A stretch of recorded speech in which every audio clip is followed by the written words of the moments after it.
সবাইকে স্বাগত। আশা করি আপনারা সকলেই ভালো আছেন। আপনারা যারা পরীক্ষা দিবেন, আপনাদের পরীক্ষাটি লিখিত হবে। আজকে একটি লিখিত পরীক্ষার প্রশ্ন প্যাটার্ন নিয়ে এসেছি। ইনশাআল্লাহ এই প্যাটার্ন থেকে 25 থেকে 30 নাম্বার অনায়াসে কমন পাবেন। ধৈর্য সহকারে সম্পূর্ণ ভিডিওটা দেখেন, আপনি পরীক্ষায় পাস করতে পারবেন। আমি দেখিয়ে দিব কোন কোন টপিক, কোন কোন বিষয় থেকে পরীক্ষায় প্রশ্ন আসে। আমি সকল কিছু দেখিয়ে দিব। অনেক পরীক্ষার্থী ফেল করে কারণ একটাই, পরীক্ষার প্রশ্ন প্যাটার্ন বোঝে না বলি। লিখিত পরীক্ষার সিলেবাসটা কিন্তু একদম শর্ট। আমি আজকে A to Z দেখিয়ে দেব। তার আগে বলে রাখি, আপনারা যারা পরীক্ষা দিবেন, আপনাদের জন্য শর্ট করে একটি চূড়ান্ত সাজেশন তৈরি করা হয়েছে। পরীক্ষার প্রশ্ন প্যাটার্ন যেমন থাকবে সেম প্যাটার্নে আমাদের সাজেশন উল্লেখ করেছি। ইনশাআল্লাহ আমাদের সাজেশনটি পড়ে পরীক্ষা দিতে গেলে আপনি উত্তীর্ণ হয়ে যাবেন। এই চূড়ান্ত স্পেশাল শর্ট সাজেশনটি নিতে স্ক্রিনে দেওয়া হোয়াটসঅ্যাপ নাম্বার রয়েছে, ইমো নাম্বার রয়েছে। দুটোর মধ্যে যে কোনো একটি মেসেজ করে সাজেশনটি সংগ্রহ করুন। সাজেশনটি পড়ে পরীক্ষা দিতে গেলে আপনি উত্তীর্ণ হয়ে যাবেন। আমি মূল কথায় চলে আসি। দেখেন, এখানে রয়েছে সর্বপ্রথম বুঝতে হবে লিখিত পরীক্ষায় কোন কোন বিষয় থেকে প্রশ্ন আসে।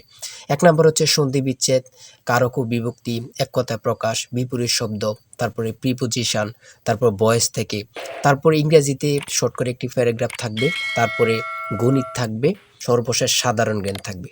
এতটুকুই কিন্তু লিখিত পরীক্ষার প্রশ্ন প্যাটার্ন। আমি সকল কিছু দেখিয়ে দিব, সম্পূর্ণ ভিডিওটা দেখুন। দেখেন, 1 নম্বরে রয়েছে সন্ধি বিচ্ছেদ। এখানে 4টা সন্ধি বিচ্ছেদ দেওয়া আছে। আপনি যদি 4টা পারেন, 4টার জন্য 4 নাম্বার পেয়ে যাবেন। তারপরে 2 নম্বরে কি রয়েছে, কারক ও বিভক্তি নির্ণয় করুন। এখানে 4টি দেওয়া আছে, 4টার জন্য 4 নাম্বার। ঠিক আছে, এই প্রত্যেকটি প্রশ্নের ব্যাখ্যা ও সমাধান সহ আমাদের সাজেশনে পেয়ে যাবেন। তারপরে 3 নম্বরে রয়েছে এক কথায় প্রকাশ করুন। অর্থাৎ এখানে এক কথায় প্রকাশ 4টা দিতে পারে, 5টা দিতে পারে, প্রত্যেকটার জন্য 1 নাম্বার করে কিন্তু। তারপরে 4 নম্বরে রয়েছে অর্থসহ বাক্য রচনা করুন। এখানে 4টা দেয়া থাকবে, 4টার জন্য 4 নাম্বার। তারপরে 5 নম্বরে থাকবে শুদ্ধ করে লিখুন। এখানে 5টা দেয়া থাকবে, 5টার জন্য 5 নাম্বার পেয়ে যাবেন, অথবা 4টা দেয়া থাকবে, 4টার জন্য 4 নাম্বার। অর্থাৎ এখানে যদি 5টা প্রশ্ন থাকে 5 নাম্বার পাবেন, 4টা প্রশ্ন থাকলে 4 নাম্বার পাবেন। কিন্তু এই প্রশ্ন প্যাটার্ন অনুযায়ী সেম প্যাটার্ন আপনাদের পরীক্ষা হবে। আমার কথা বুঝতে পারছেন? তারপরে 6 নম্বরে কি রয়েছে, ইংলিশ থেকে preposition, fill in the gaps with preposition.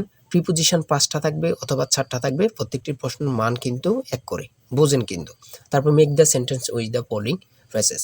ঠিক আছে, এখানে 5টা থাকতে পারে, 4টা থাকতে পারে, কিন্তু প্রত্যেকটার জন্য 1 নাম্বার করে। হ্যাঁ, তারপর অপর দিক দিয়ে কি আছে আমরা একটু দেখে নিই। তারপর রয়েছে কারেক্ট দ্য ফলোইং সেন্টেন্স। ঠিক আছে, এখানে 5টা থাকবে অথবা 4টা থাকবে, প্রত্যেকটার জন্য 1 নাম্বার করে আপনারা পেয়ে যাবেন। তারপরে ভয়েস থেকে থাকবে 4টা থাকবে, 4টার জন্য 4 নাম্বার। তাই বলি অবশ্যই আমাদের চ্যানেলটি সাবস্ক্রাইব ও পেজটি ফলো দিয়ে রাখবেন। কেন? পরীক্ষার নোটিশ, পরীক্ষার রেজাল্ট, পরীক্ষার প্রশ্ন সমাধান, যাবতীয় সকল তথ্য সবার আগে আমরা ভিডিও আপলোড দিয়ে রাখি। আপনি যদি চ্যানেলটি সাবস্ক্রাইব, পেজটি ফলো দিয়ে রাখেন, সবার আগে চলে যাবে আপনার কাছে নোটিফিকেশন। মনে করেন আপনি পরীক্ষা দিয়েছেন, পরীক্ষার প্রশ্ন সমাধান দেখিয়ে দিব, তারপরে রেজাল্টের অপেক্ষা করা লাগবে না, আমাদের চ্যানেলে পেয়ে যাবেন, সকল তথ্য পেয়ে যাবেন, এবং কি নতুন নতুন চাকরির তথ্য পেয়ে যাবে। সার্কুলার দেওয়ার সাথে সাথে আমাদের চ্যানেলে আপলোড দেওয়া হবে। আপনি শুধু আমাদের চ্যানেলটি সাবস্ক্রাইব, পেজটি ফলো দিয়ে রাখলে সবার আগে চলে যাবে আপনার কাছে নোটিফিকেশন। তাই অবশ্যই চ্যানেলটি সাবস্ক্রাইব, পেজটি ফলো দিয়ে আমাদের মেম্বার সদস্য হয়ে আমাদের সাথেই থাকবেন। তারপরে থাকবে make sentence with the following pairs of word. এখানে 3টা থাকতে পারে, 4টা থাকতে পারে, 5টা থাকতে পারে, প্রত্যেকটি প্রশ্নের জন্য কিন্তু 1 নাম্বার। এটা বুঝতে হবে। আমি কোন কোন বিষয় নিয়ে আলোচনা করতেছি, এই বিষয়ের উপরে কিন্তু পরীক্ষা থাকবে, বোঝেন কিন্তু আগে। তারপরে গণিত রয়েছে। 11 নম্বর রয়েছে একটি বইয়ের মূল্য 24 টাকা। এই মূল্যে বই তৈরির ব্যয় 80%, বাকি মূল্যে সরকার ভর্তুকি দিয়ে থাকেন। ভর্তুকি কত? খুবই গুরুত্বপূর্ণ একটি প্রশ্ন। দেখেন, এই প্রশ্নটির সমাধান কিন্তু দেয়া আছে আমাদের সাজেশনে সেম ভাবে। প্রত্যেকটি প্রশ্নের ব্যাখ্যা ও সমাধান সহ পেয়ে যাবেন। ঠিক আছে, অঙ্কটি দেখে নেন। এই অঙ্কটি যদি পারেন তাহলে আপনাকে 5 নাম্বার দেয়া হবে। তারপরে 12 নাম্বার রয়েছে মাতা ও 3 পুত্রের বয়সের গড় অপেক্ষায় পিতা ও 3 পুত্রের বয়সের গড় 2.5 বছর বেশি। পিতার বয়স 50 হলে মাতার বয়স কত? খুবই গুরুত্বপূর্ণ একটি প্রশ্ন। এই প্রশ্নটির সমাধান দেওয়া আছে, আপনারা এটি দেখে নিন। তারপরে রয়েছে 13 নম্বরে একটি পণ্য বিক্রয় করে পাইকারি বিক্রেতা 20% এবং খুচরা বিক্রেতা লাভ হয়। ঠিক আছে, যদি পণ্যটি খুচরা বিক্রয় মূল্য 576 টাকা হয়, তবে পাইকারি বিক্রেতার ক্রয় মূল্য কত ছিল বা কত? খুবই গুরুত্বপূর্ণ একটি প্রশ্ন। ঠিক আছে, এই প্রশ্নের সমাধানটি আপনারা দেখে নেন। তারপরে